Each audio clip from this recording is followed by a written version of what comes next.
वाल्मिक कराड संदर्भातली वाल्मिक कराडला फरार होण्यास मदत केली होती आणि त्या संदर्भातले पुरावे कागदपत्र आम्ही मुख्यमंत्र्यांकडे दिलेत आणि त्या सर्वांना सह आरोपी करावं ही मागणी सुरेश धस यांनी केल्या। तर वाल्मिक कराड कोणत्या पोलीस अधिकाऱ्याशी बोलले त्या नव्या ऑडिओ क्लिपची देखील चौकशी व्हावी ही मागणी धस यांनी केलेली आहे। माझी विनंती एकच आहे की कोण त्या महिला अधिकारी आहेत ज्यांना आकानी फोन केलेला आहे, कोण तो आरोपी आहे पोरगा म्हणलेला आणि किरकोळ केस आहे असं कोण म्हणालंय, मी नाही, त्या क्लिपमध्ये आलंय। तर आकानी हा फोन कोणत्या महिला अधिकाऱ्याला केलेला आहे, हे प्रकरण काय आहे आणि हे काय झालेलं आहे हे जरा मीडियानेच बाहेर आणावं।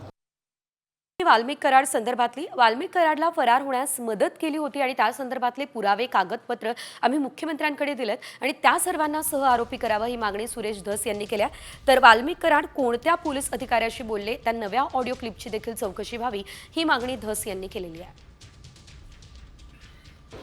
माझी विनंती एकच आहे की कोण त्या महिला अधिकारी आहेत ज्यांना आकानी फोन केलेला आहे, कोण तो आरोपी आहे पोरगा म्हणलेला आणि किरकोळ केस आहे असं कोण म्हणालंय, मी नाही, त्या क्लिपमध्ये आलंय। तर आकानी हा फोन कोणत्या महिला अधिकाऱ्याला केलेला आहे, हे प्रकरण काय आहे आणि हे काय झालेलं आहे हे जरा मीडियानेच बाहेर आणावं।